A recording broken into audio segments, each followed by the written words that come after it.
Bueno, estamos aquí de vuelta, ¿cierto? Chicos y chicas, mis queridos estudiantes.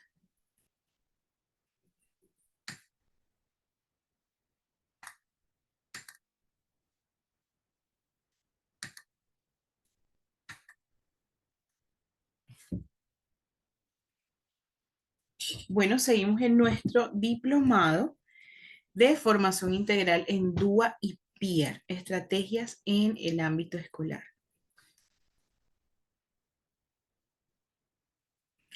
Hoy vamos a trabajar sobre algunos principios importantes del PIAR desde el diagnóstico de discapacidad psicosocial.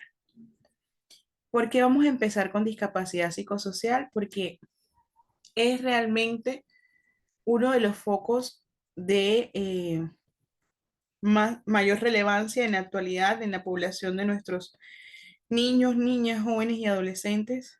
Es una realidad a la que estamos expuestos todos y que debemos conocer para también sensibilizarnos un poco frente a las condiciones con que las enfrentamos en el contexto escolar. Entonces, definamos, según el CIMAT, que en mi país es el Sistema Integrado de Matrículas, pero que su definición es universal.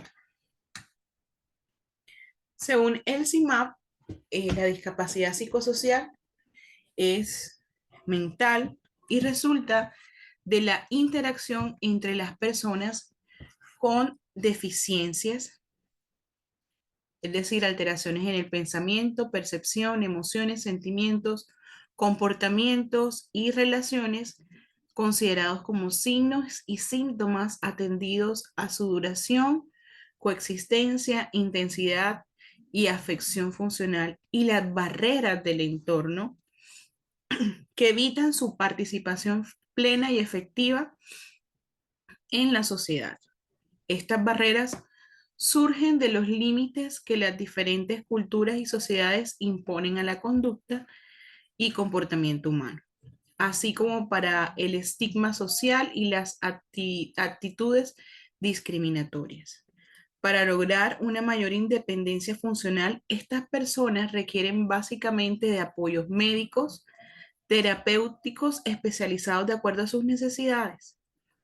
De igual forma, para su protección y participación en algunas, perdón, para su protección y participación en actividades personales, educativas, formativas, deportivas, culturales, sociales, laborales y productivas, pueden requerir apoyo de otra persona. Esta es la definición, según el CIMAP, de la discapacidad psicosocial. Sin embargo, existen otras definiciones.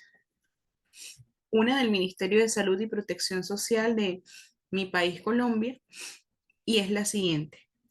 Esta categoría de discapacidad psicosocial abarca todas las personas que presentan diversos tipos de trastornos mentales, de ansiedad, depresión y otros, que alteran de modo significativo el desarrollo de sus actividades cotidianas y la ejecución de tareas o responsabilidades que implican la organización, modulación y regulación del estrés y las emociones.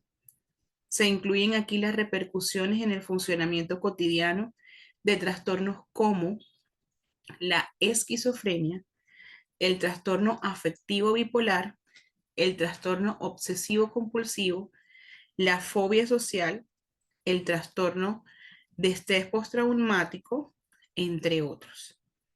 La discapacidad psicosocial se define como una limitación en el funcionamiento personal y social originada por la interacción entre una condición mental y las barreras actitudinales y del entorno en la sociedad general.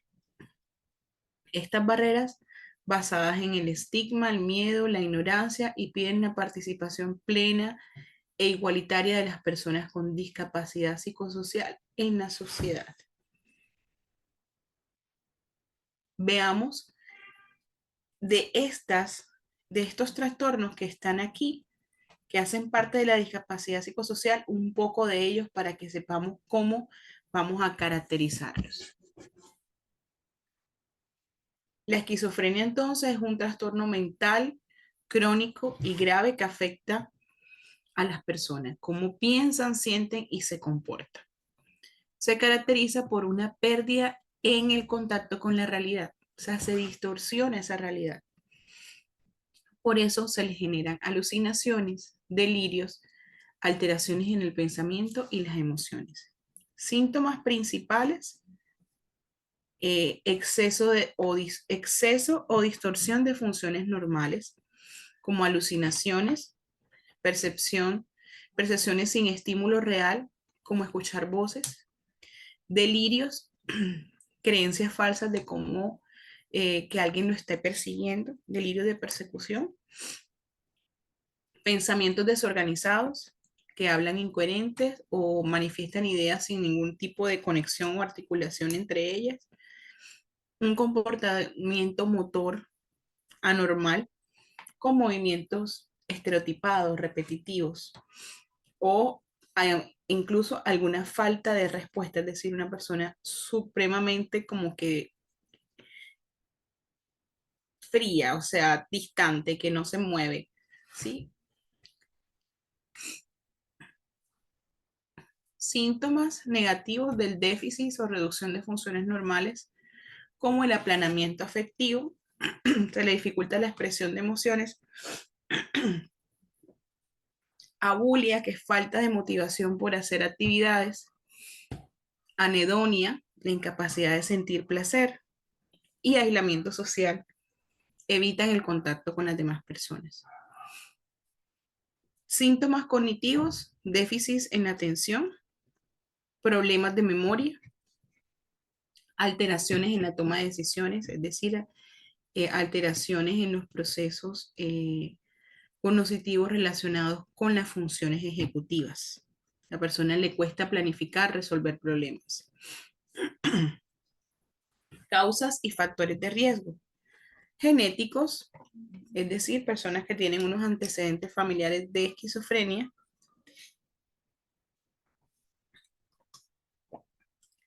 neuroquímicos, alteraciones en la dopamina y otros neurotransmisores; factores ambientales como el estrés, el consumo de drogas, infecciones prenatales; tratamientos, medicamentos antipsicóticos para reducir las alucinaciones y delirios; la terapia psicológica para el manejo de síntomas de habilidades sociales. No es que van a terapia para mejorar la esquizofrenia, porque esto es una condición que es muy biológica, con una base, como lo dice aquí, neuroquímica, y el apoyo familiar y social, que siempre van a ser claves para la recuperación y el bienestar. La esquizofrenia no tiene cura, pero con el tratamiento adecuado muchas personas logran llevar una vida funcional. Trastorno afectivo bipolar, que es otro de los trastornos que hacen parte de esta discapacidad psicosocial, es un trastorno del estado de ánimo que se caracteriza por estos cambios extremos entre manía y depresión. Y de hecho es un trastorno que socialmente no se manifiesta. Muchas personas, muchos de nuestros estudiantes que tienen un trastorno bipolar manifiestan que sufren o tienen depresión. Pero nosotros, ahora que descubramos estas características del trastorno bipolar, se van a dar cuenta que o se nos oculta una información o hay algo más en esos estudiantes. Tipos de trastorno bipolar: tipo 1 y tipo 2. El 1 es con episodios de manía intensos que pueden requerir hospitalización y se alternan con depresión. Y el tipo 2, que es episodios de hipomanía, es decir, menos intenso la manía y la depresión es mayor. La ciclotimia es un cambio menos grave entre hipomanía y depresión leve, pero persisten ambas en el tiempo. Síntomas principales: el episodio maníaco o hipomaníaco, si es más leve, es la euforia extrema e irritabilidad, energía excesiva, insomnio sin fatiga, el habla acelerada, pensamientos rápidos, impulsividad, sentimiento de grandeza o invulnerabilidad. Y episodio depresivo, la tristeza profunda, la desesperanza, fatiga extrema, falta de energía, pérdida de interés en actividades placenteras, alteración del sueño, hay insomnio o hipersomnio, si el que no puede dormir o el que se la pasa dormido todo el tiempo, pensamientos suicidas en los casos graves. ¿Qué causas hay? Hay también unas causas genéticas porque los antecedentes familiares, si los hay, aumentan el riesgo de padecer el trastorno bipolar. Alteraciones neuroquímicas, desbalance entre neurotransmisores como dopamina y serotonina. Miren, aquí en la esquizofrenia podemos ver que en el neurotransmisor que tenemos es dopamina y en este bipolar es dopamina y serotonina. Y factores ambientales como el estrés, trauma y consumo de sustancias. Tratamiento, estabilizadores de estado de ánimo, antipsicóticos atípicos, psicoterapia para la psicoeducación o desde la terapia cognitiva conductual, ya saben ustedes que es para habilidades sociales, y rutinas saludables en sueño, ejercicio, evitar el alcohol y el consumo de drogas. El trastorno bipolar es una condición crónica, pero con tratamiento adecuado muchas personas pueden llevar una vida estable y funcional. Y por último, les comparto el trastorno obsesivo compulsivo.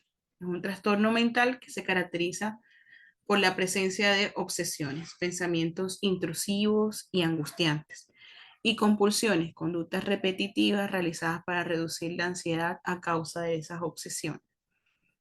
Síntomas principales: obsesiones de pensamiento, imágenes, impulsos repetidos e indeseados, miedo excesivo a la suciedad o contaminación, dudas constantes, cerrar que cerré la puerta, pero que ese cerré la puerta que nos pasa a todos es compulsivo, o sea, es enfermizo, no para, no para, no para en la mente. Pensamientos agresivos o inapropiados, necesidad de simetría o exactitud, miedo a dañar a otros sin querer. En compulsiones, conductas o rituales que para reducir la ansiedad, lavarse las manos repetidamente, verificar puertas, luces, electrodomésticos, contar objetos o repetir palabras en la mente, ordenar objetos de manera exacta y simétrica, evitar situaciones que pueden desencadenarse en obsesiones. Las compulsiones pueden aliviar momentáneamente la ansiedad, pero refuerzan el ciclo obsesivo, es decir, cada vez es mayor, lo que lo hace compulsivo y mantiene el trastorno. Causas, factores genéticos. Si hay antecedentes familiares, hay mayor probabilidad. Alteraciones a nivel cerebral, en afectaciones del sistema serotoninérgico, factores ambientales, estrés y experiencias traumáticas. Tratamiento, terapia cognitiva conductual para la exposición y prevención de respuestas. La medicación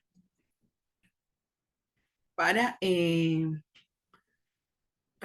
para hacer una readaptación de la serotonina, como por ejemplo la fluoxetina o la sertralina, y estrategias de manejo de estrés como ejercicio, meditación, técnicas de relajación.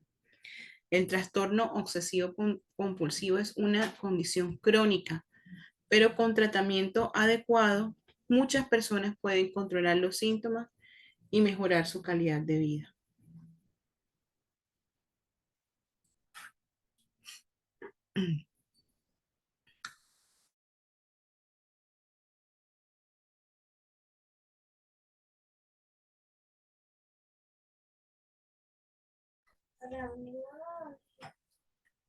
Bien, entonces, ya que conocemos a fondo lo que es la discapacidad psicosocial,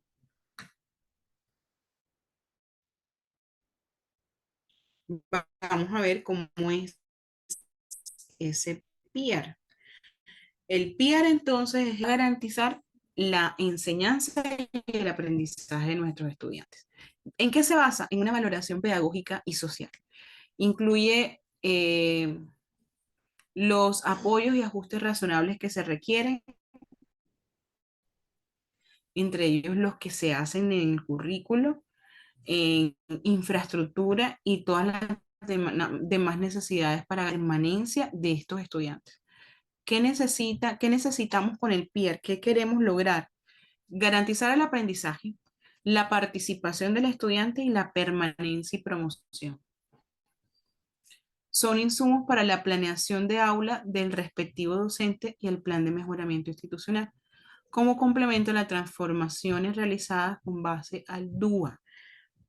Es decir, que debemos de una u otra forma conocer del DUA, así no lo apliquemos para hacer un buen PIER. Apoyos diferenciales son las acciones encaminadas a brindar al estudiante con discapacidad las condiciones particulares requeridas para aprender y participar en el contexto escolar, en condiciones de equidad, partiendo de la planeación centrada en la persona y en su contexto familiar y social. ¿Qué barreras para el aprendizaje? Barreras para el aprendizaje en instituciones educativas. ¿Qué podemos decir de ellas? Que son todas aquellas condiciones que dificultan o limitan el pleno acceso de la educación y a la oportunidad de aprendizaje de niñas, niños y jóvenes. Aparecen en relación con su interacción en los diferentes contextos sociales, políticos, institucionales, culturales, en las circunstancias sociales y económicas que representan a estos estudiantes.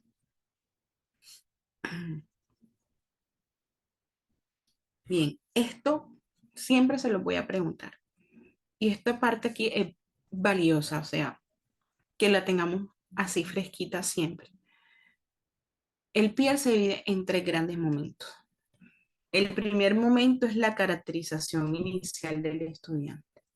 El segundo momento es la valoración pedagógica y el tercer momento es el acta de acuerdo con la familia. En el primer momento se recoge toda la información sobre su hogar, salud, datos personales y el entorno educativo. Esta información la suministra el padre de familia, acudiente o madre de familia, y la diligencian docentes encargados del grupo y los administrativos del colegio. ¿Qué quiere decir esto? Que el PIAR no lo hace una sola persona, lo hace un equipo y vamos a descubrir quién es ese equipo. Pero ya aquí pueden ver que no lo hace una sola persona. Ya la simple caracterización participan padres de familia, el director de grupo y un administrativo o directivo de la institución.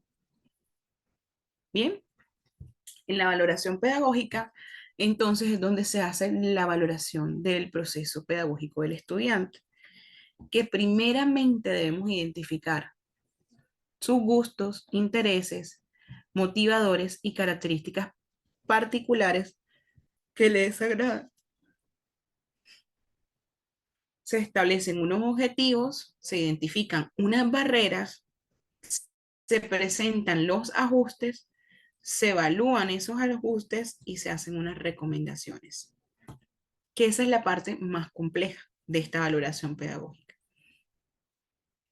Y el acta de acuerdos con la familia es que una vez se finaliza todo este diligenciamiento por asignaturas con estos elementos de objetivos, barreras, ajustes y evaluación, una vez debemos hacer un acta de acuerdo donde eh, todos van a firmar el documento.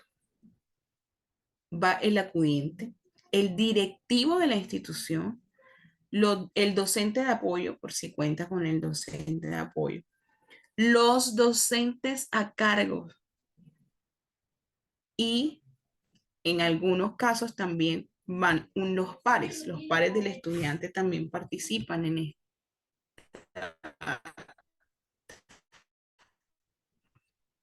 Entonces, ven, les pregunto, ¿el PR lo dirigencia a una sola persona? Ay, perdón.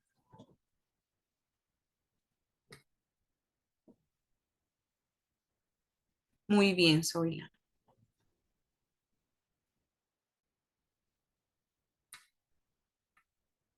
Vero, tú estuviste el sábado en la clase, Vero. Confírmame. Muy bien, todos mis queridos estudiantes, sí. No es una sola persona, es un equipo. Un equipo. Y la principal persona que debe estar informada son los directivos. O sea, los directivos deben conocer cuál es esta ruta, porque a veces hasta ellos nos asignan, mire, profe, o mire, psicóloga, hágame el dúo, el peer. Ah, bueno, pero no te preocupes, el sábado vimos eso del DUA y les mostré un ejemplo, pero ustedes van a tener acceso a eso y si quieres, miras la grabación y cualquier cosa me preguntas, ¿oíste? No te preocupes. Sí, y también, como dice Mirta, el equipo interdisciplinario externo también debe participar. Bien. Entonces, en mi país, Colombia, hay un formato que está ya prediseñado, pero que yo les comparto sin sus logos, como pueden ver, porque es aplicable así como está en cualquier contexto. Y estoy segura que pueden hacerlo mucho mejor. Pueden hacerlo mucho mejor en sus contextos. Aquí se describe toda la información general del estudiante en el primer momento, donde ponemos su nombre, apellido, el tipo de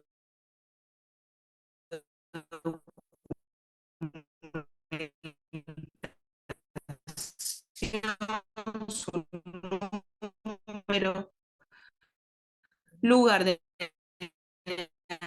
nacimiento, departamento donde vive, municipio, barrio, la dirección, el teléfono, el correo. Se recomienda si hace parte de alguna etnia, de algún grupo.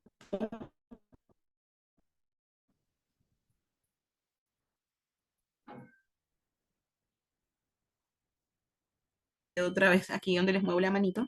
Descripción general del estudiante con énfasis en sus capacidades, gustos e intereses o aspectos que les agradan, expectativas del estudiante y la familia, acompañamiento familiar y red de apoyo con las que él cuenta. Esta primera parte no es solamente colocar sus datos, ya llené el PR, ya tengo sus datos del estudiante, no. Esta parte es supremamente valiosa. Esta parte de aquí, donde nosotros los vamos a describir teniendo en cuenta estas recomendaciones. Luego viene un entorno de salud, si tiene un EPS, si está afiliado, donde llamamos en caso de emergencia, si tiene algún diagnóstico médico y aquí debe salir su diagnóstico. Aquí en este ejemplo sale sordera profunda bilateral, pero sería discapacidad psicosocial en este que les estoy compartiendo, ¿sí? Y si cuenta con la atención médica, si lleva un proceso externo eh, de apoyo, si toma algún medicamento, cuál es, en qué horario,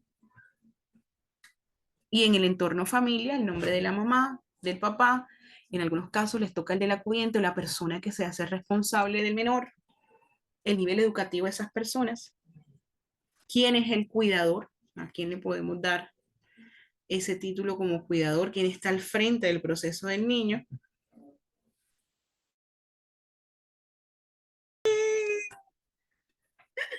Ay, querían aplazar la sesión. Bueno, espérenme que quiero resolver sus dudas. Aquí me emocioné con algunos casos. Confírmenme que ya me escuchan.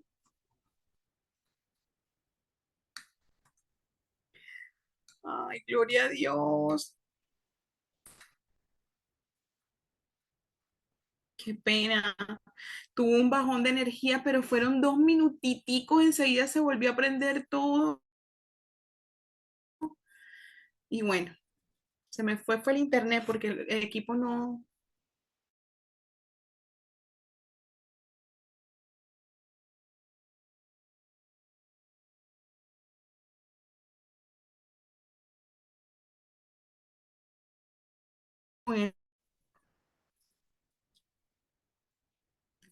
Soy la que linda. El psicólogo realiza el trabajo que el documento no puede hacer, acompañar al estudiante, ayuda a los estudiantes, a los docentes con la conexión con la familia y bueno, así se trabaja en mi institución cuando laboré PIAR en Colombia. Tú eres de Venezuela, ¿verdad? ¿Me confirmas? Sí, el papel del psicólogo es el apoyo en el diagnóstico, no, sino en la evaluación psicoeducativa. Hace un informe psicoeducativo inicial y ahora lo vamos a ver. Acompaña a las familias, participa de la evaluación y seguimiento del PIAR y apoya en la caracterización del estudiante, porque humaniza el proceso allí.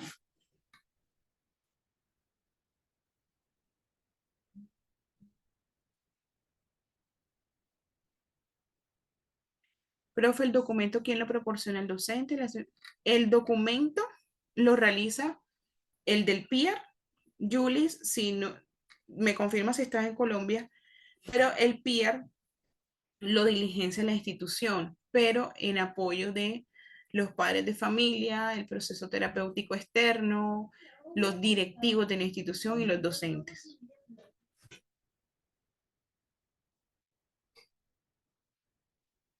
Anita, bueno, yo te expliqué ya aquí mi respuesta. Si estamos hablando del psicólogo en el contexto educativo, el psicólogo hace un informe psicoeducativo del proceso, pero el externo es el que emite el diagnóstico o certifica esa incapacidad. Exacto, como dice Zoila, la valora un especialista. Depende de la discapacidad, Caro. El padre de familia, claro que sí, ayuda en el diligenciamiento. Ellos creen que no, pero sí.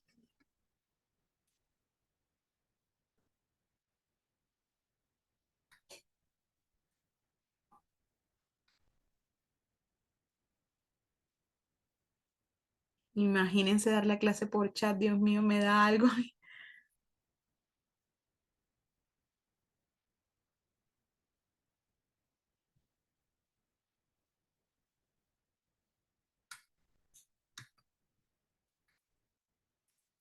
Ah, es Ecuador, Zoila es Ecuador.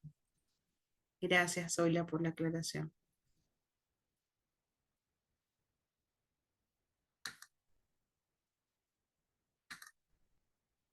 Ahí están viendo la presentación, me confirman. Vilma me pregunta, ¿se debe trabajar el formato 14 o cuál formato? Este es un, este es un modelo de formato, pero ustedes lo pueden adaptar. Hay muchos países que aún no tienen regulado eso. En uno de mis diplomados aquí en la CIL, los estudiantes de México no tienen un formato oficial. Apenas están avanzando en esas políticas. Bueno, entonces quedamos en todo el entorno del hogar, la salud bien y finalmente está la información de esta trayectoria educativa. De donde les dice que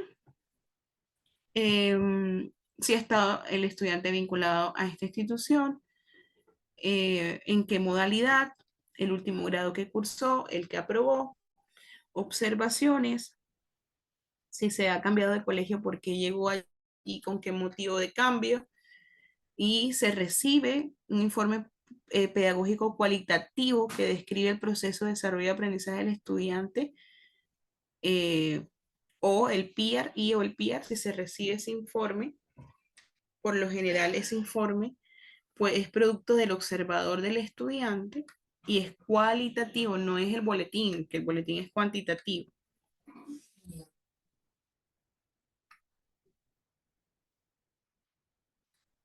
Bien, instrumentos de apoyo para la elaboración del PIR. Está la entrevista para la caracterización del estudiante, ¿sí? Esa entrevista para caracterizarlo, que como vieron en esa parte inicial, él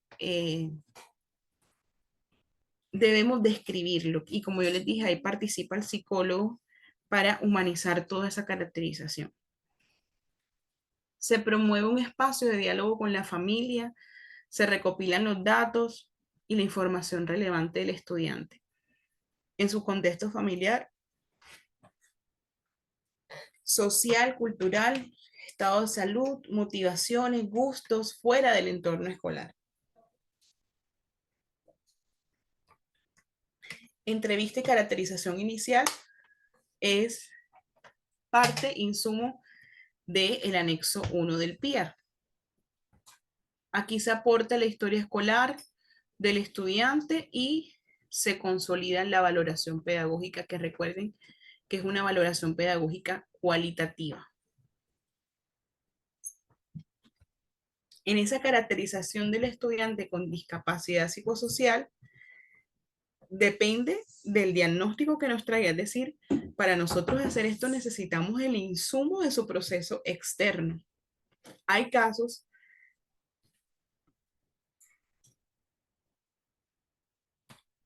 como yo les comentaba, que se hace un PIA cuando hay un presuntivo de algo.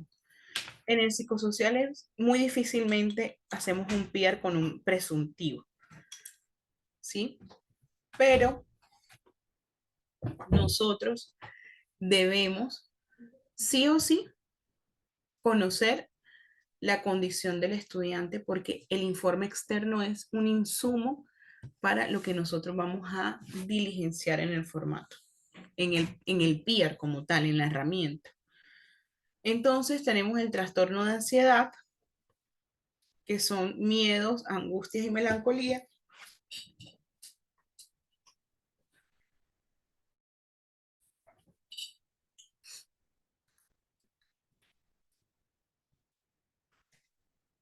Y aquí nos describe la ansiedad, en esa caracterización debemos describirla, que puede ser.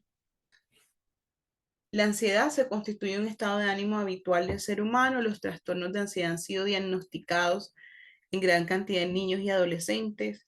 Estos trastornos se experimentan en ansiedad patológico. Para ser una discapacidad psicosocial tiene que ser una ansiedad patológica que genera alteraciones fisiológicas o conductuales y cognitivas.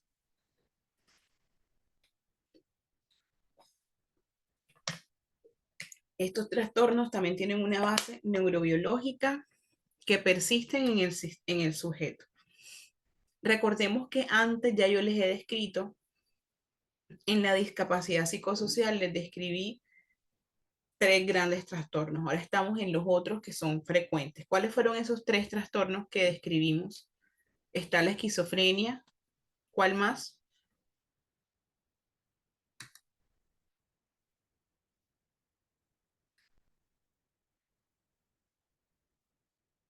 Claro, Johanna, tiene que tener en cuenta ese informe externo. Es vital.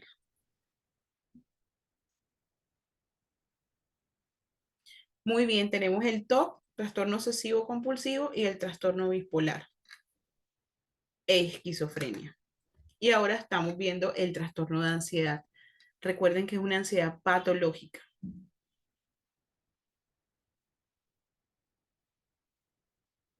Hay trastornos de ansiedad por separación, hay fobias sociales y hay trastornos de ansiedad generalizada o excesiva.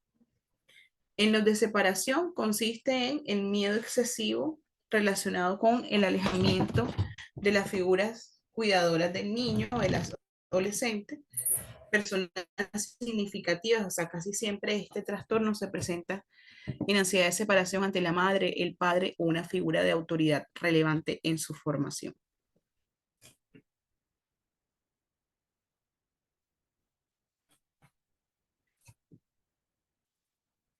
Los estudiantes con esta condición experimentan un miedo irracional y extremo a estar separados de su casa o determinadas personas. Miren, padres, abuelos, hermanos.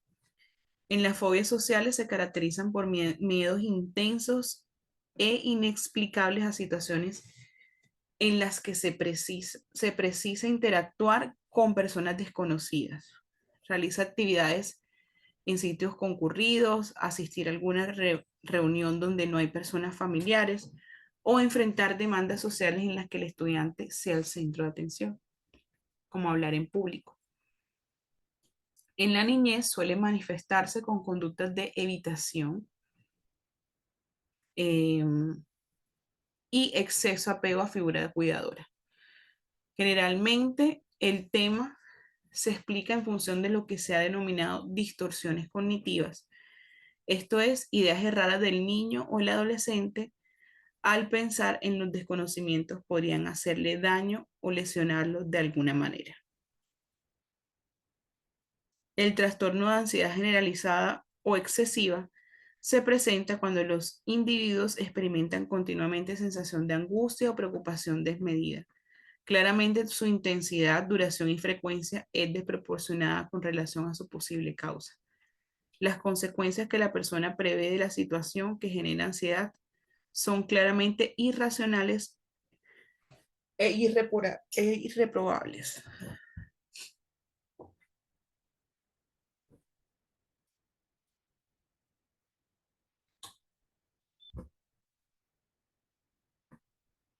Diversidad de condiciones. Es importante destacar que la discapacidad psicosocial no es una condición única, sino que abarca una amplia gama de trastornos mentales. Y ya los vimos ahorita algunos de ellos: esquizofrenia, trastorno bipolar, depresión, las neurosis como trastornos de ansiedad generalizado, trastorno obsesivo compulsivo y las fobias que acabamos de ver, y la psicosis, episodios de pérdida de contacto con la realidad, alucinaciones y delirios. Condiciones del neurodesarrollo como el trastorno del espectro autista, trastorno por déficit de atención e hiperactividad, dependencia de sustancias como alcohol, drogas y medicamentos recetados.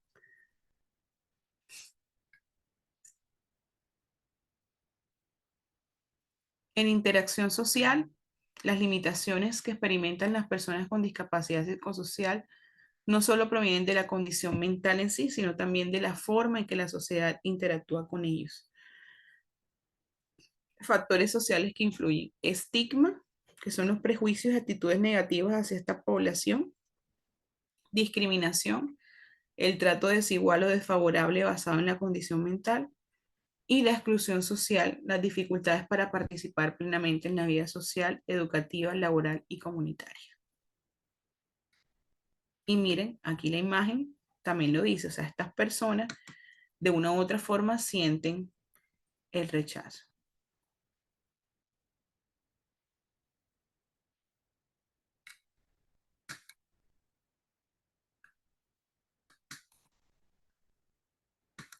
Espérense que Patricia me mandó aquí algo.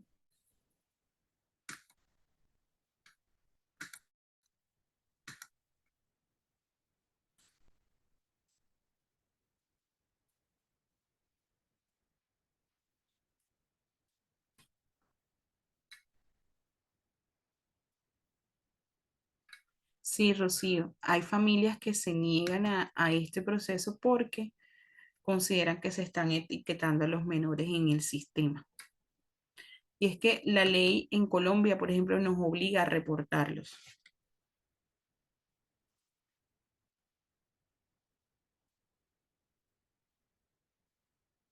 Qué bueno soy la que el DUA se institucionalice de esa forma, que todos necesiten aplicarlo. De hecho, en mi país también se promueve el uso del DUA, pero es que no se acogen a eso.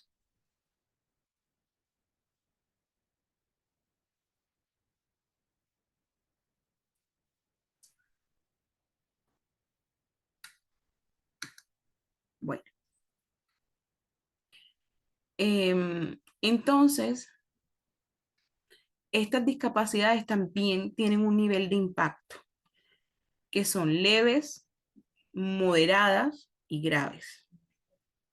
¿sí? En las leves pueden afectar algunas áreas de la vida, como las relaciones o el trabajo. En las moderadas interfieren significativamente ya en la capacidad para realizar actividades básicas de la vida diaria. Y en las graves impiden el desarrollo de una vida independiente. En esa vida cotidiana se enfrentan unos desafíos, ¿sí? En el mantenimiento de relaciones interpersonales porque tienen dificultad para establecer y mantener relaciones sociales debido a sus problemas de comunicación por aislamiento o estigma. En el desempeño académico y laboral, desafíos para concentrarse, aprender o completar tareas debido a los síntomas de condición mental. En autocuidado, miren esto, dificultades para mantener una higiene personal adecuada, alimentarse de manera saludable o seguir un tratamiento médico. Y en acceso a servicios, obstáculos para acceder a servicios de salud, educación, empleo, vivienda debido a la discriminación o la falta de recursos adecuados.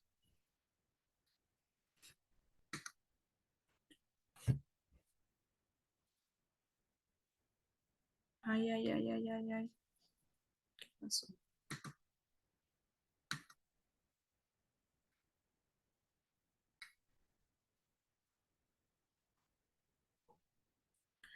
Liliana, no. El trastorno del autismo y el TDAH se asocian también, o sea, están en comorbilidad en muchas ocasiones con una discapacidad psicosocial. ¿Oíste, Lili? Es decir, el autismo y el TDAH no son una discapacidad psicosocial. Se asocian, es decir, están en comorbilidad con discapacidades psicosociales. Hay muchos casos de autismo que también muestran rasgos de esquizofrenia y TDAH con rasgos obsesivos compulsivos o trastornos de ansiedad generalizada.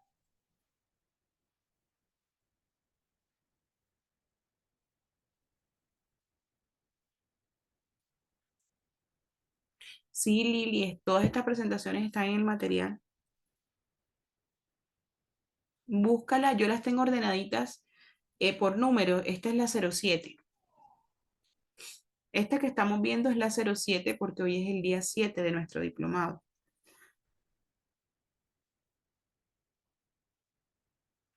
Búscala y me confirmas, ¿oíste? Bueno,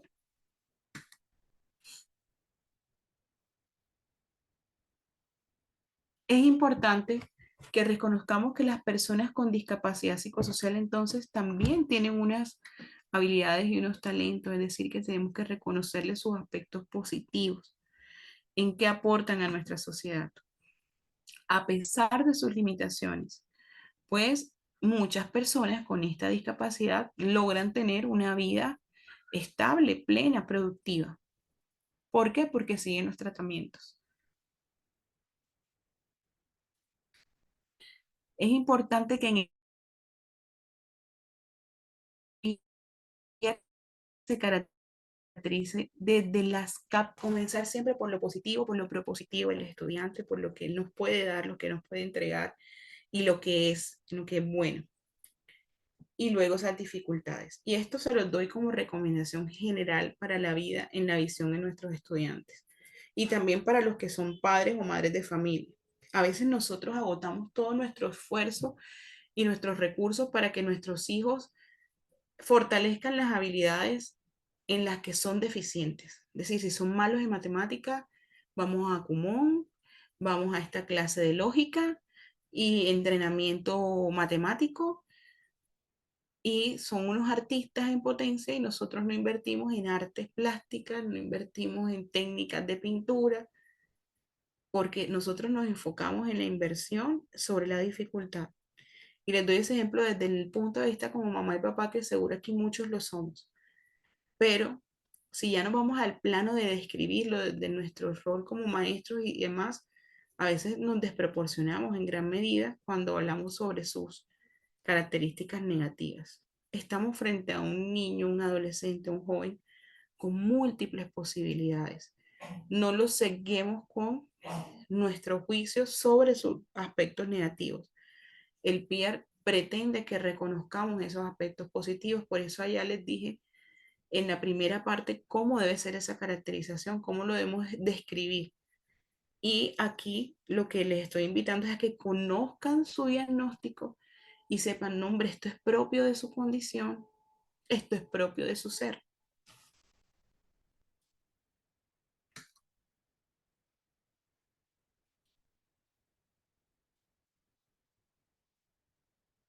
Patricia, el video de la clase 5 fue borrado.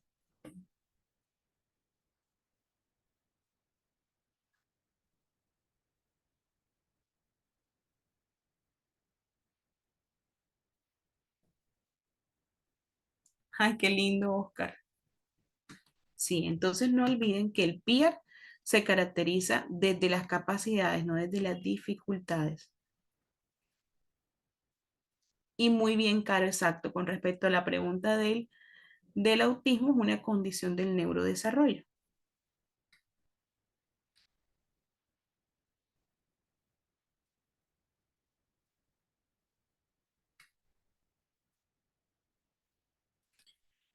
El trastorno obsesivo, no obsesivo, oposicionista desafiante es un trastorno de la conducta. Por lo tanto, deberíamos inicialmente hacer ajustes razonables. O sea, no es que sea algo transitorio, es que lo que nosotros vamos a trabajar es sobre las características de su entorno, de sus relaciones interpersonales, de la metodología para abordar al estudiante. Son todas muy enfocadas en la conducta, pero no en el contenido por las asignaturas.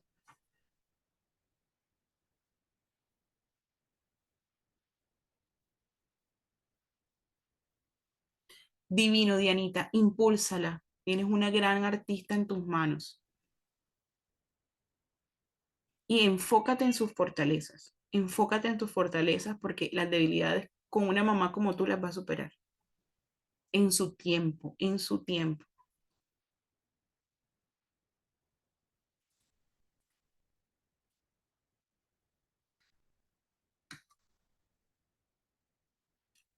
Bueno, entonces, a pesar de las limitaciones que enfrentan estas personas con discapacidad psicosocial, que ya les dije ahorita, los trastornos de esa discapacidad son la ansiedad generalizada, la fobia social, la esquizofrenia, el trastorno obsesivo compulsivo, la depresión y la bipolaridad.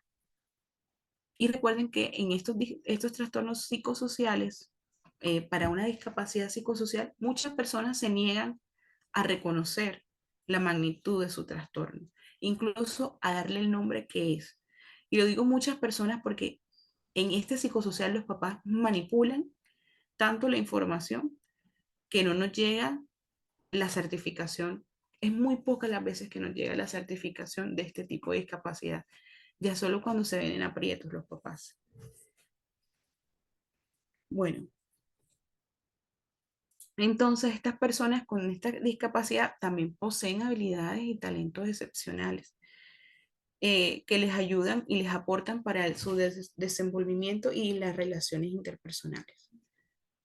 ¿Qué les podemos destacar? La resiliencia, capacidad para superar las adversidades y adaptarse a los desafíos de la vida. Su creatividad, son personas que también tienen su sello original, generan nuevas ideas. También son empáticas porque son sensibles. Y la perseverancia, que a pesar de los obstáculos, siguen adelante en sus metas.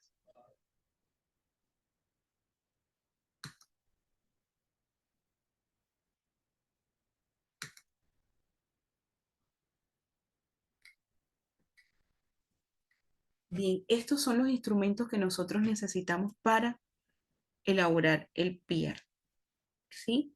Y el principal es la valoración pedagógica, que incluye que nos permite caracterizar los procesos pedagógicos de los estudiantes, conocer sus potencialidades, habilidades, capacidades, intereses, motivaciones, expectativas, ritmos, estilos de aprendizaje, rutas de trabajo y así identificar los ajustes y apoyos que ellos requieren durante su proceso educativo.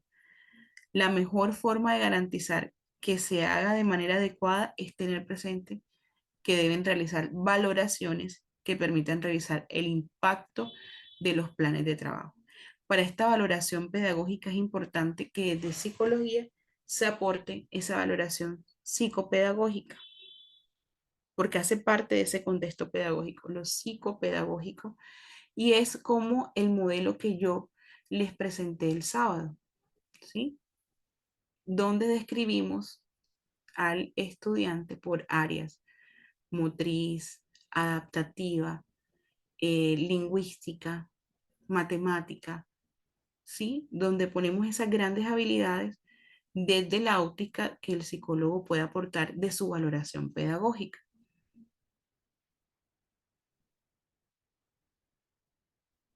¿Qué sugerencias tenemos para realizar entonces esta valoración?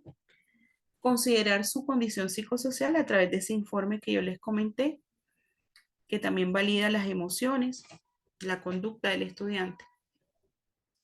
Evaluar el contexto educativo, las características del aula, de la escuela, y recopilar información de diversas fuentes: padres, docentes, los profesionales externos y los actores que se involucran en el caso del estudiante.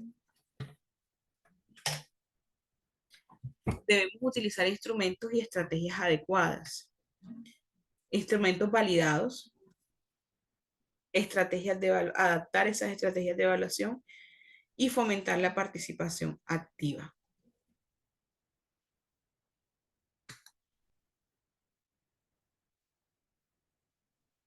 En emplear, instrumentos validados, debemos seleccionar las herramientas de evaluación psicopedagógica que consideren las características específicas de esa discapacidad psicosocial. El instrumento que yo les compartí, que es mío, que yo lo diseñé inspirada en una prueba que existe que se llama Battelle, que es del neurodesarrollo, aunque yo ese tipo de informes lo uso. El Battelle es una prueba de neurodesarrollo que se usa hasta los 8 años, pero yo ese tipo de informes lo hago hasta niños que están en sexto y séptimo, porque esas áreas son importantes del desarrollo.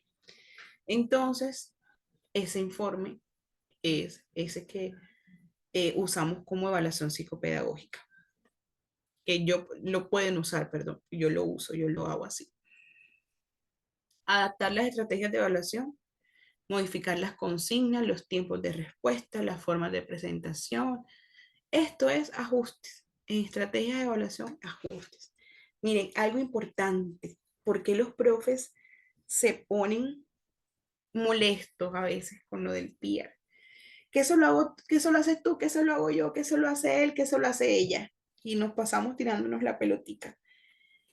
Esta parte nos ahorraría mucho si en la planeación de clase de los docentes existiera estrategias diferenciadas. Después de planear su clase, al final, colocar estrategias diferenciadas. Y eso si la institución no trabaja con DUA. Porque si trabaja con DUA, ya les he enseñado, entre más DUA, menos que, a ver, si tenemos mucho DUA, si hacemos mucho DUA, menos que vamos a tener. Menos PIAR, gracias, Oscar. Entonces, si estamos en una institución que no aplica DUA, ojalá que al menos en la planeación esté ese apartado después del objetivo, de las estrategias, del desarrollo de la clase, cómo se plantea, estrategias diferenciadas. Es decir, donde yo me siento a pensar que esto que yo planeé de mi clase, repartiendo pizza en fracciones, como a mi estudiante que tiene cierto rechazo a los olores, al queso, a su textura, yo lo voy a involucrar en la clase de fracciones con pizza. Entonces, ahí lo dejo consignado, ese instrumento. Así, si desde la planeación yo estoy haciendo pensar a los docentes, a los profes, se nos facilita ya el diligenciamiento del peer en un 90%, para no decirles el 100, que para mí llegamos casi al 100. Fomentar la participación activa, crear un ambiente seguro y acogedor donde el estudiante se sienta cómodo para expresar sus ideas y opiniones.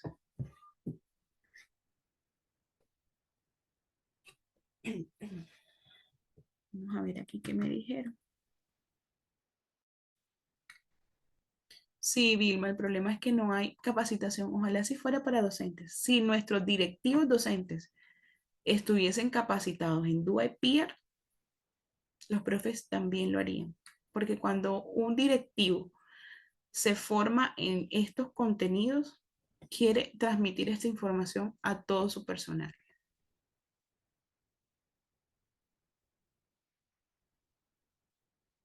Miren lo que dice Mirta. En mi país, Bolivia, realizamos cada maestra la planificación desde una evaluación diagnóstica para todo el grado. Excelente. Es que eso es lo primero donde debemos arrancar, así tengamos que cumplir con algunos estándares o DBA para la planificación. Excelente, Oscar. Sí, el problema es que planteamos una misma estrategia para todos y no puede ser así. Ay, Rocío, qué linda, qué linda. Estoy segura que vas a querer que esto baje a tu personal docente.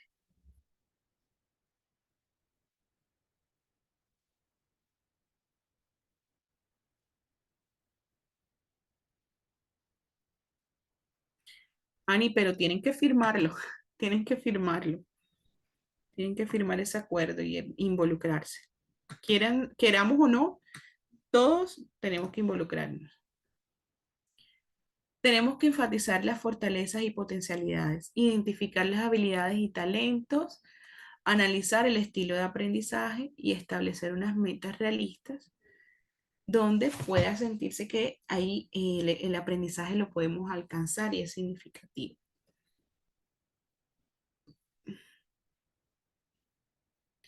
En la consideración de barreras de aprendizaje, tenemos que evaluar la presencia de discriminación o acoso, analizar las barreras actitudinales y evaluar la accesibilidad física y curricular. En la presencia de discriminación o acoso, identificar posibles situaciones de discriminación o acoso escolar que puedan afectar el desempeño académico o el bienestar del estudiante. Analizar las barreras, detectar prejuicios o estereotipos en el entorno escolar que puedan limitar la participación del estudiante. Y en la accesibilidad, asegurar que el estudiante tenga acceso a los recursos y apoyo a las necesidades para participar plenamente en las actividades educativas. Durante la evaluación, es importante que tanto el psicólogo durante la psicopedagógica y los docentes durante la pedagógica establezcan una buena relación con el estudiante. La empatía es fundamental porque eso nos va a ayudar a que él se sienta en un ambiente de confianza y de seguridad. Darles instrucciones claras, no irnos con ambigüedades o en términos complejos, porque los podemos llevar a sentimientos de frustración. Dividir las tareas en pasos más pequeños. Las tareas grandes pueden ser abrumadoras, por lo que es útil dividirlas en pasos pequeños y más manejables. Entonces, cuando segmentamos las tareas, proporcionar descansos frecuentes, importante que el estudiante sienta que eh, su factor de postura ante la prueba de energía para nosotros es importante. Entonces, que se sientan que les permitimos oxigenarse. Y la flexibilidad, es importante ser flexible y adaptarse a las necesidades de los estudiantes durante la evaluación.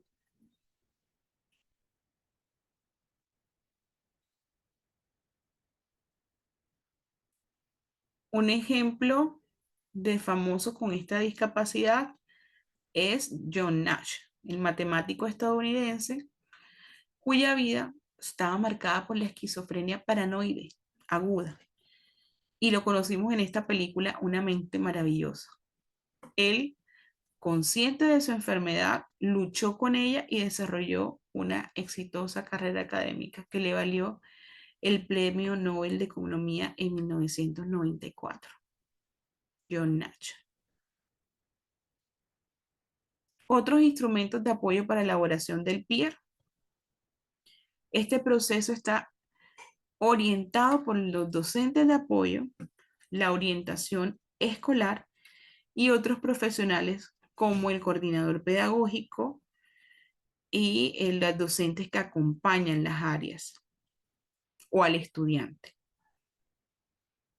En este plan tenemos aquí la asignatura, colocamos la asignatura, aquí cuáles son los estándares o los DBA que corresponden a esa asignatura. Aquí ustedes identifican la barrera, o sea, que está presente que no va a permitir que el estudiante llegue al cumplimiento de esto. ¿Sí? Aquí ustedes identifican esa barrera. ¿Qué les impide llegar a esto? Luego aquí se hacen los ajustes de estos objetivos.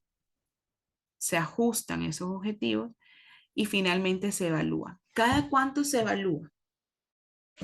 Mínimo 3 meses, pero la evaluación debe ser siempre en el corte académico. Es decir, si en el colegio hay periodos de 4 periodos académicos, o sea, 4 veces en el año unos informes bimensuales, hacemos el corte de seguimiento del PIR cada 4 meses. Si es trimestral, las 3 veces en el año, ¿sí? Si son 3 trimestres. O si es semestral, porque hay colegios que son semestralizados, que son de 2 semestres, lo hacemos 4 veces, porque hay un corte parcial en cada semestre. Entonces lo hacemos cada 4 meses. Mínimo, mínimo, ya saben, 3 veces.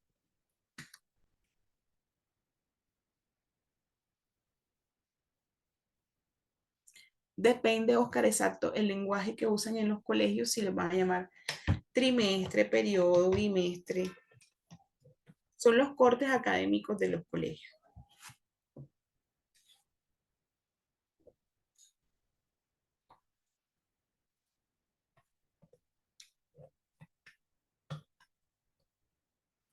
Ah, bien. Espérense aquí. Media. A veces percibo que algunos estudiantes con discapacidad se sienten mal porque reciben procesos diferentes a los demás. ¿Cómo manejarlo? Ni de hacerles ver que como lo llevan es un beneficio, pero la confianza que ellos ponen en el proceso va a ser fundamental para que no se sientan diferentes. Aunque yo he tenido casos de niños que se sienten mal por estas diferencias y nos toca hacérselos igual a los demás y ya en el proceso interno de evaluación anulamos o si invalidamos algunas de las preguntas para no afectar el rendimiento y esto en previo conocimiento de los padres. Ah, y los otros que no, sí. Oscar, estoy totalmente de acuerdo. Y los otros que quieren el más fácil o el que está a color o el que la letra se ve más linda, más nítida, porque hay muchos que les toca la fotocopia que está mal sacada.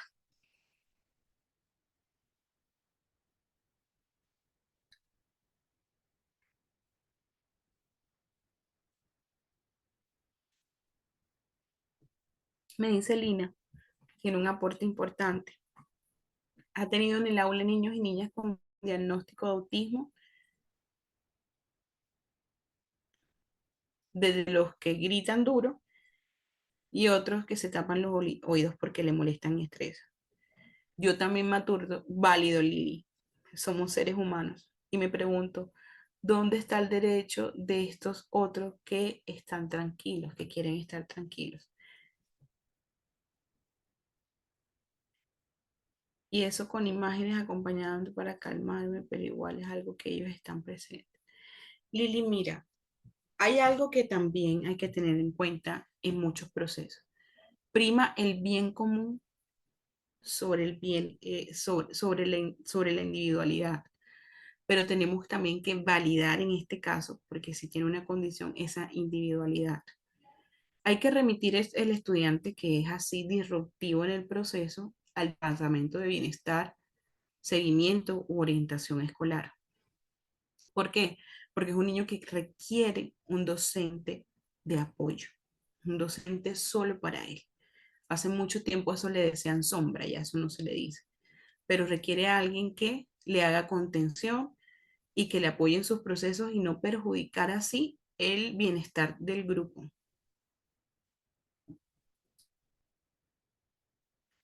Miriam, ellos saben que se les está haciendo pie.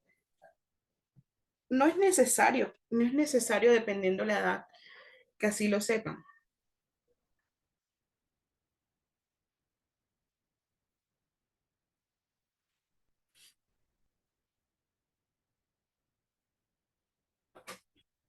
Muy bien, Lili. Perfecto. Bien, entonces, un ejemplo, denme un segundito.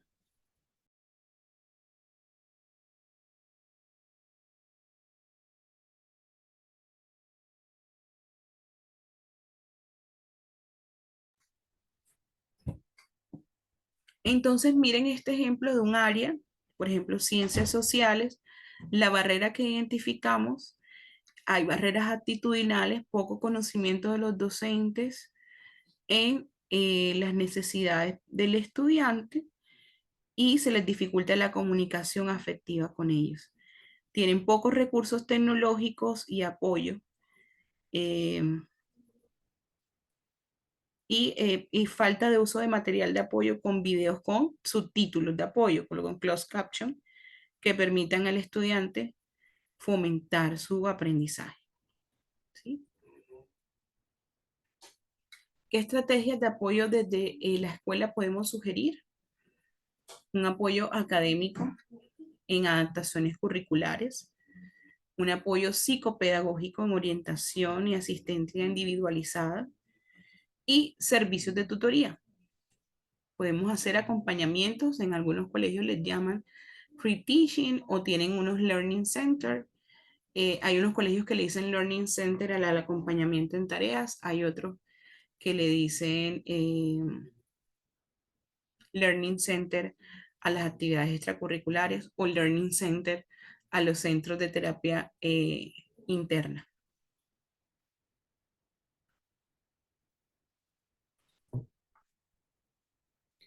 Abordaje pedagógico de niños y adolescentes con discapacidad psicosocial. Entonces, hacer explícita la aceptación de su situación problemática para la que pasa el niño o el adolescente. Es decir, validarle sus emociones, no invalidarle sus emociones. Apoyar el fortalecimiento afectivo, minimizándole que pueda, manifestándoles, perdón, que pueden contar con nosotros, que estamos para apoyarlos.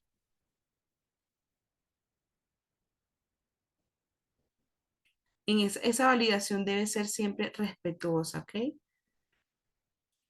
Fonegra aclara que no se trata de sacar a los niños, a los adolescentes de su realidad y evitarles el contacto con aquello que los pone tristes. Se trata de poner en palabras lo que sienten, hacerlo explícito, permitirles experimentarlo, pero hacerles saber que la vida sigue y que hay que continuar caminando.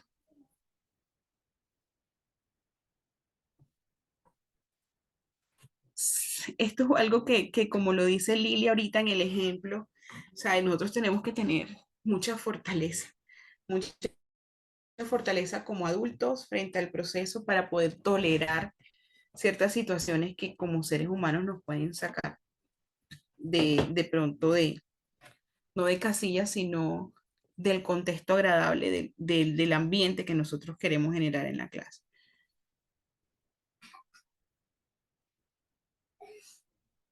En ningún momento minimizar los sentimientos de los niños y el adolescente. eh, que el niño en ningún momento sienta que se está pasando por algo malo, o sea, reafirmándole esos aspectos negativos de sus sentimientos.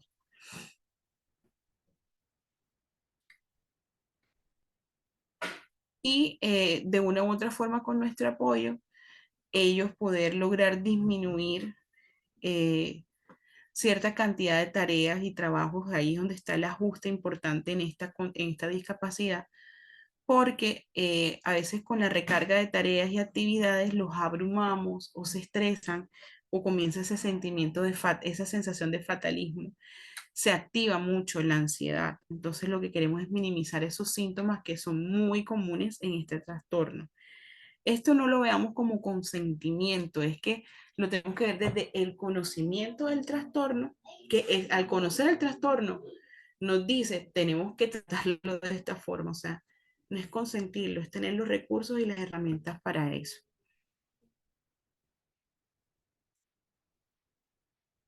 Otras adaptaciones útiles, la enseñanza multisensorial a través de todos nuestros sentidos, validando los estilos de aprendizaje. Y la estrategia de aprendizaje activado, que integra estrategias de aprendizaje en donde los estudiantes mantienen el interés y la participación. Actividades prácticas, debates grupales, juegos educativos, proyectos colaborativos. Aprender así de manera más significativa a mantenerse comprometidos en temas escolares. Y los entornos de aprendizaje flexibles, ofrecer ambientes de aprendizaje dinámicos, beneficiosos para el estudiante, que les permitan moverse dentro del aula, eso sí, con sus normas claras y mantenerlos atentos y conectados con la actividad. Una de las sugerencias más importantes es nuestro aporte hacia su bienestar emocional. Siempre velar por reconocer el estado de su autoestima, la percepción de la vida y también es importante reconocer que debemos estar al tanto de cómo son las estrategias de afrontamiento que posee el estudiante, cómo maneja la pérdida, el fracaso, el conflicto, la relación con la autoridad, con la norma.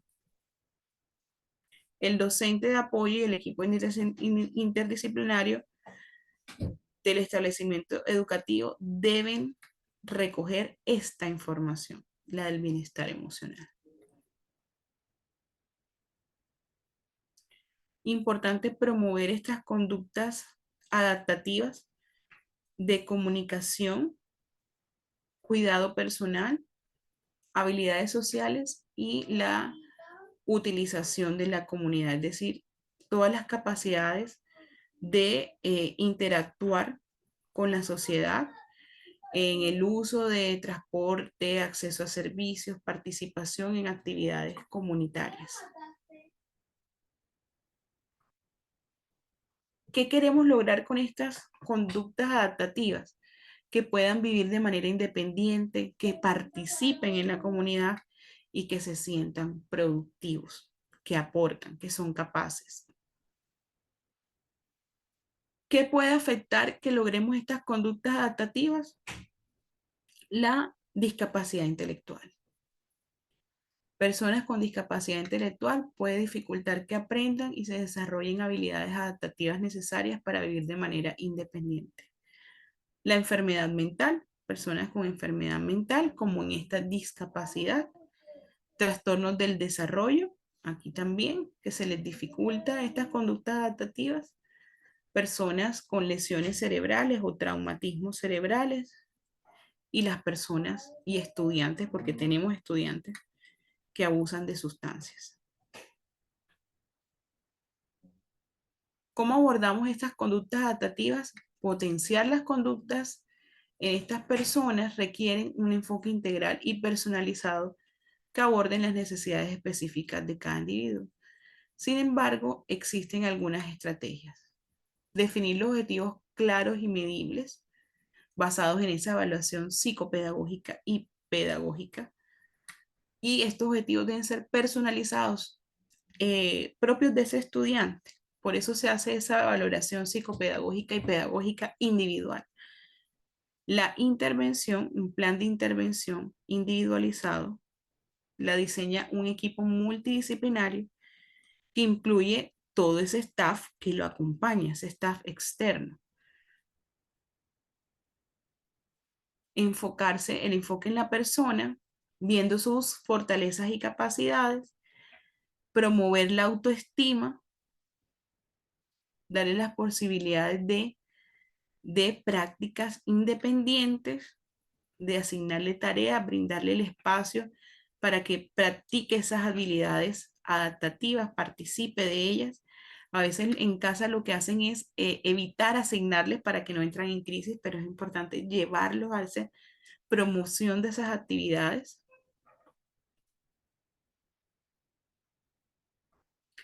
El apoyo social y familiar, fomentar el apoyo de la sociedad, de las personas que los rodean, sus familiares, tanto cercanos como lejanos.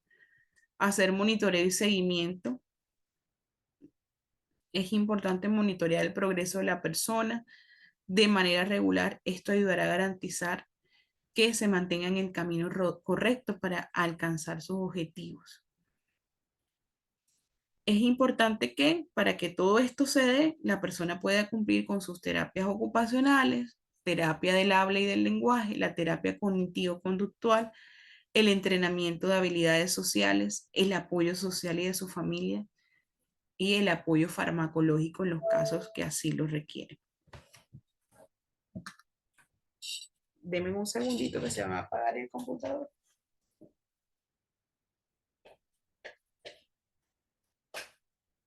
Ya, listo. Y importante que mediemos las adaptaciones que podamos a través del uso de la tecnología, ¿sí? Que es una herramienta que nos puede apoyar en el proceso de enseñanza y aprendizaje de estos estudiantes para potenciar así sus habilidades académicas.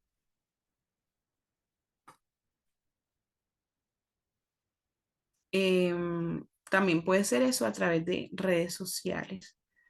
Estas plataformas permiten que ellos se mantengan en contacto con sus familiares, amigos, todos, sobre todo por mejora de sus habilidades sociales y la comunicación. Herramientas para el cuidado personal, recordatorios de alarmas, aplicaciones de recordatorios y los dispositivos portátiles como los relojes inteligentes para que monitoreen su actividad física y les motiven a realizarla. Y aplicaciones de asistencia, instrucciones que brindan instrucciones paso a paso para realizar tareas de cuidado personal como vestirse, cocinar, o sea, unas tareas guiadas. ¿Cómo vamos hasta aquí? Se me quedaron calladitos.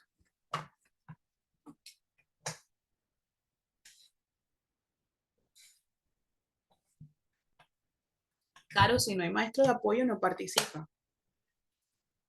En la actualidad se dice, Dianita, docente de apoyo o profesional de apoyo.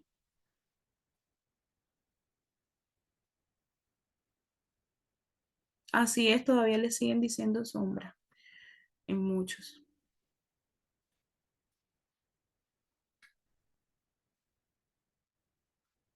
Esperen que me perdí, que ustedes por dónde íbamos.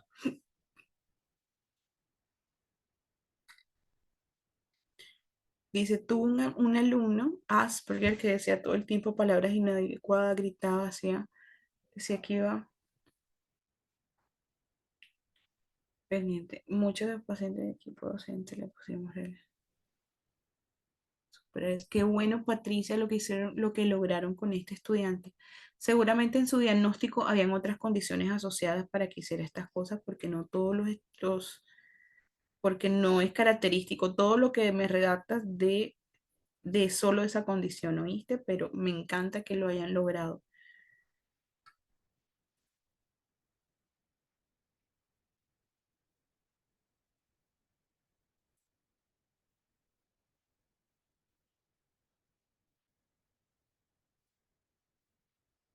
Ay, qué lindo, Patricia. La maestra de apoyo debe estar entonces en mi salón acompañando a este niño para que necesite atención. Sí, Lili, esa personal de apoyo tiene que estar ahí.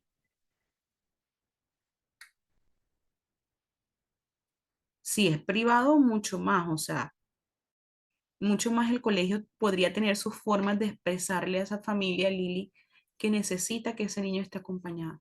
Hay muchas formas de hacérselo ver.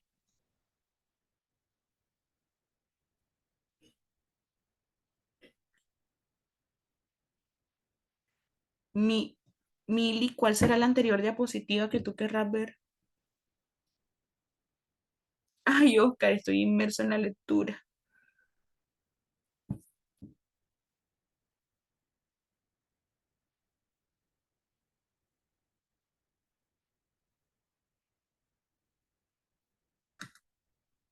Bueno,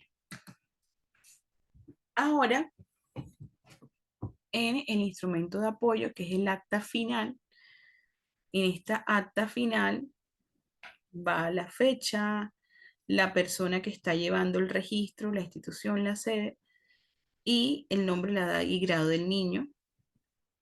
Y en casa, las tareas que se asignan desde el colegio para la casa, que debe desarrollar el niño para que se fortalezca. Y si su seguimiento, los padres deben dárselo semanal, diario, semanal o permanente. Y lo que más me encanta aquí es quienes participan. Por ejemplo, la familia, cuidadores o con quienes viven, las acciones que van a realizar y qué estrategia van a implementarse. Los docentes también las acciones y las estrategias. Directivos, acciones y estrategias. Administrativos, acciones y estrategias. Y pares, sus compañeros, qué acciones y qué estrategias. Esta de los pares es la que vela el psicólogo, porque él es el que trabaja con los grupos. En las administrativas es la parte de física, de infraestructura, de recursos. Los directivos, como les dije, es la cabeza del proceso. Los docentes es su aporte desde las asignaturas. Y la familia cuidadores, la principal acción es mantener actualizados los informes externos de sus hijos. Y cada cada cuánto va a hacer eso, esa actualización. Las familias son fundamentales en este proceso. Juegan un papel súper importante.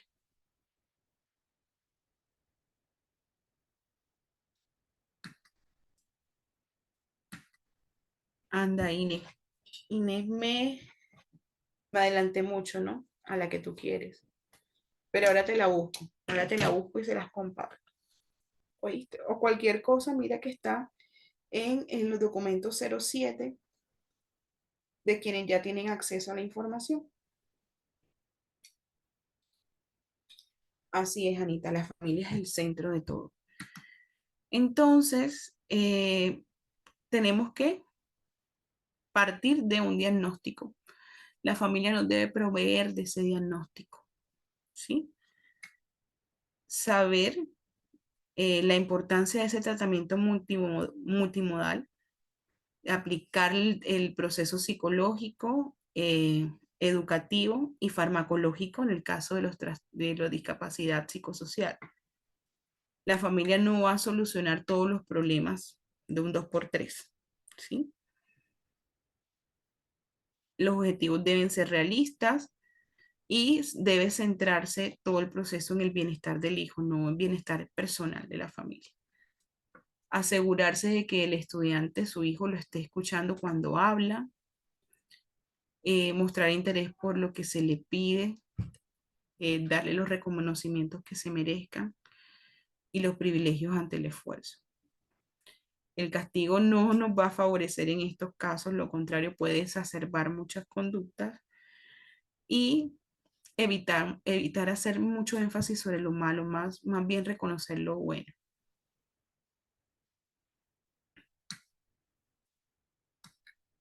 Ahora entonces le voy a buscar a Dianita. Ah, espérate. De la importancia de las conductas adaptativas. Ya voy, Inés, ya te la voy a buscar ahora sí.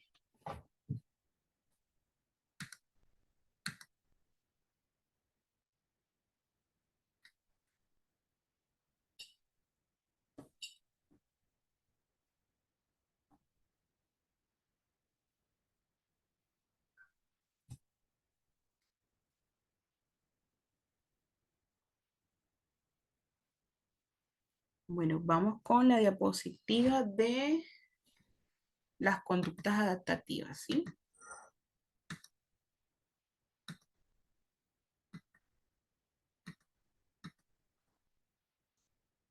Las están viendo ahí, me confirman.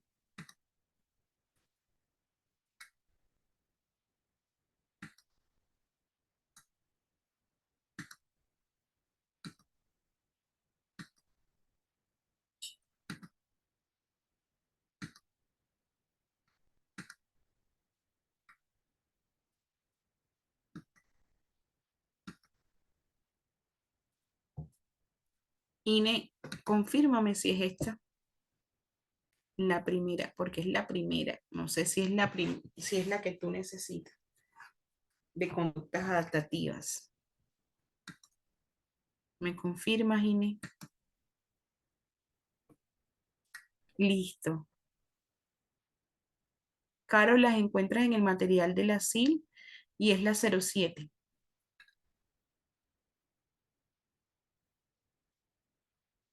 La articulación PMI.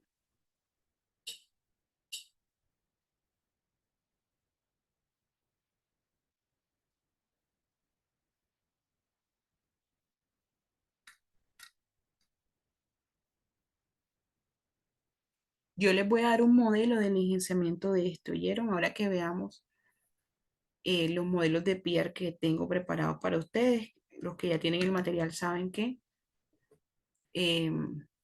tengo varios modelos de PR como este para compartirles y también les voy a dar un ejemplo de un PR totalmente diligenciado.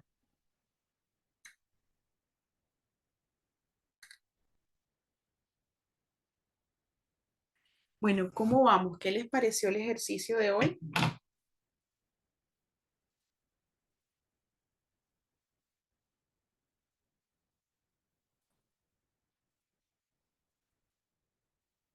Bien, entonces recuérdenme, ¿quiénes participan en el PR? O sea, el PR es de una persona, ya sabemos que no. ¿Quiénes participan? Ay, pero espérense, lo van a ver en esta. No.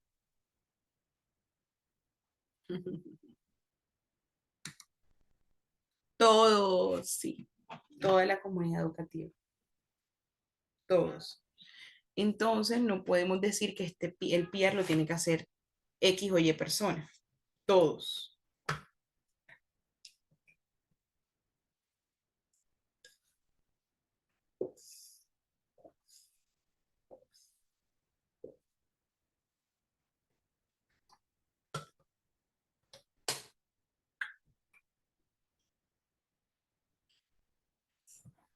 ¿Qué insumos necesitamos para realizar el PR? Fuera de que quisiéramos tener un DUA.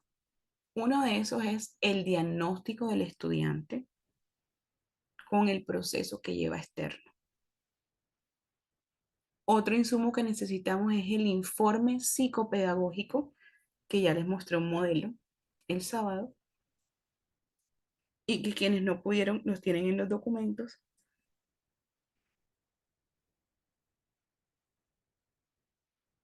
Y el informe pedagógico que hacen los docentes, incluido el diagnóstico académico que ustedes tienen. Es decir, yo evalúo este estudiante con discapacidad, yo le doy más matemáticas, yo lo voy a evaluar para ver qué sabe, hasta dónde, cómo va, para saber cómo lo voy a intervenir y por dónde voy a empezar.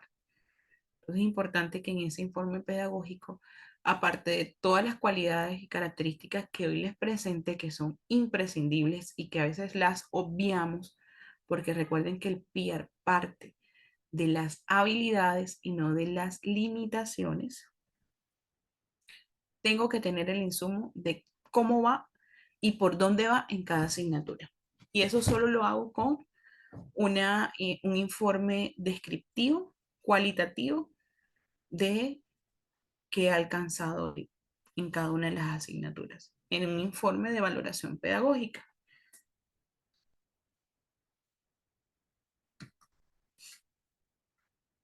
A ver, ¿qué preguntas tenemos?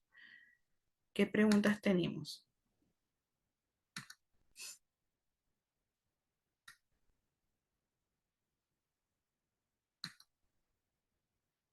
Excelente, excelente. Todos me respondieron que debemos contemplar. ¿Quiénes participan? Perdón.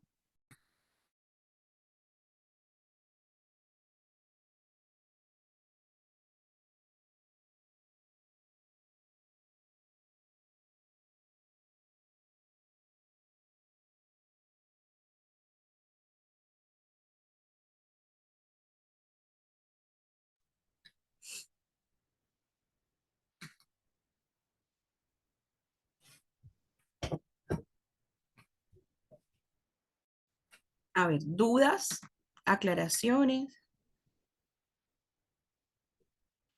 Claro que sí, Lili. Vamos a ir a los elementos del PIR. Y está mi diapositiva favorita que es, ya te muestro la del mapa conceptual, esta. Ay,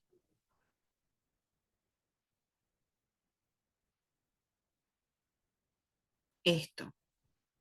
El PIR debe tener la caracterización inicial del estudiante de los cuatro aspectos que les compartí: hogar, salud, personal y entorno pedagógico. ¿Sí? Debe tener una valoración, esa valoración debe haber una valoración pedagógica que la hacen los docentes y describe los gustos, intereses, motivaciones, características particulares. También debe tener una valoración psicopedagógica. Y por asignatura se van a describir estas características en la valoración pedagógica: los objetivos, las barreras, los ajustes, el marquito que te mostré donde están los objetivos de aprendizaje, DBAs o estándares, cuál es la barrera, la identificación de la barrera, cuáles son los ajustes después de haber identificado esa barrera.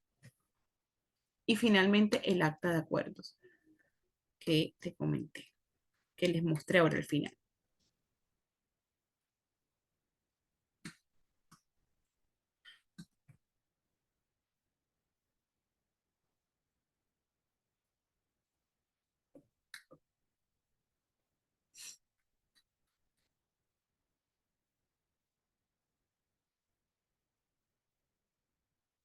Anita, bueno, ya te respondió Sandri, excelente. Y Mili también. Es eso, Nani, porque el PIAR va relacionado, está en relación al plan de mejoramiento institucional, porque hace parte de las mejoras que implementa la escuela.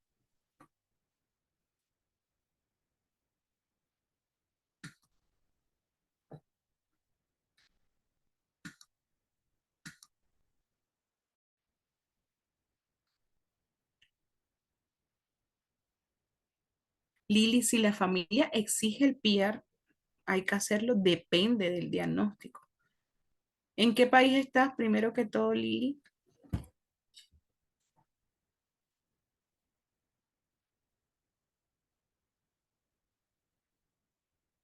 Bueno, si es Colombia, en el decreto dicen hacia qué diagnósticos específicos está por obligación el PIAR.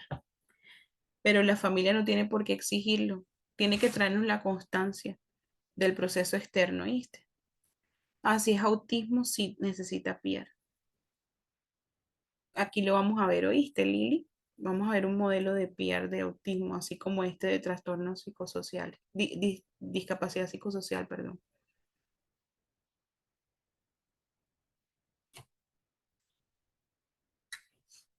Ya,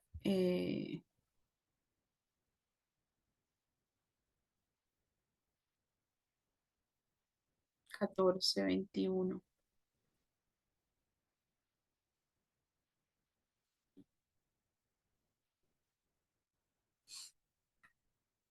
Ahí te respondió Sandri también. Y hay una actualización de ese, ¿oíste? También.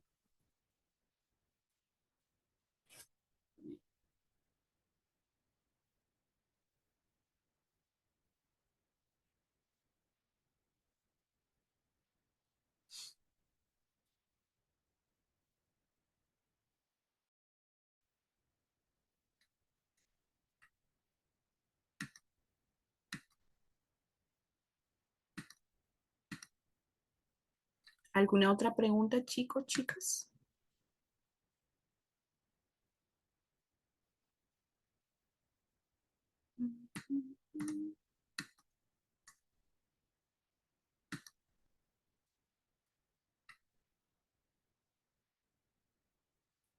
Mili, ya tú te comunicaste con el coordinador. En el grupo de WhatsApp, identifica quién es el anfitrión, quién es y que el anfitrión es aquí en Zoom, quién es el administrador y le escribes.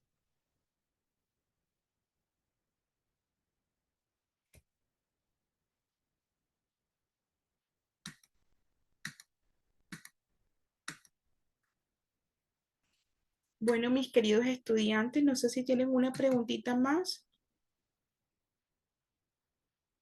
Joana, se sabe que está funcionando porque recuerda que se evalúa periódicamente. Si no lo evaluamos es como si no hubiésemos hecho nada, se queda ahí y no vemos si está funcionando, si la implementación sirve o no.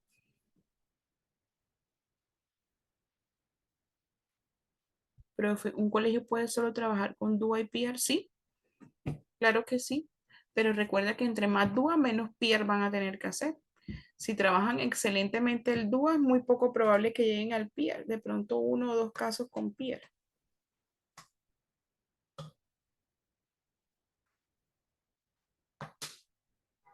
Eh, el documento como tal, nosotros en la institución lo tenemos que hacer acogiéndonos a la normativa como la que les estoy socializando. ¿Oíste, Yoli? A ti, Oscar, por estar aquí.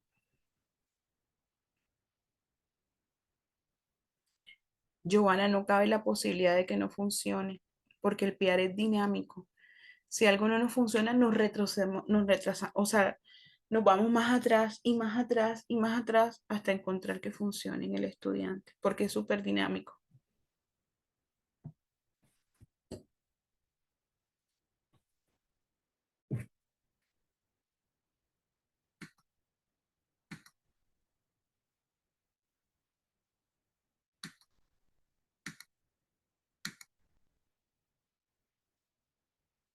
Sí, Sandri, agrégaselo a tu planeador. Sería súper innovador y excelente que lo tuvieses. Gracias a ti, Dianita, a ti, Adriana, Lili. Con el favor de Dios nos vemos mañana, ¿verdad? Hasta mañana, Zoila.